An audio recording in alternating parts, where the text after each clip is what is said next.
Hi everyone, in front of me I've got HMD Pulse Plus, and let me share with you how to reset camera preferences on this device. So let's begin with opening the camera app. Let me tap on it. Let me go to the photo, but basically it does not really matter.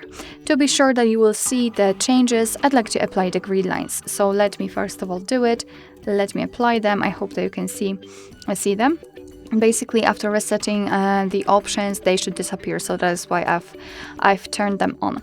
So all we have to do right now is to unroll the top bar right here and enter the settings. So let's tap. Here at the very bottom we've got reset settings option, so let's tap on it and confirm it with OK.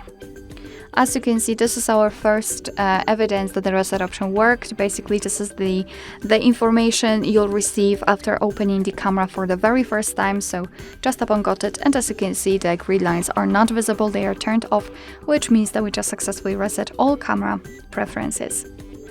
Alright, so that will be all. Thank you so much for watching. I hope that this video was helpful, and if it was, please hit the subscribe button and leave the thumbs up.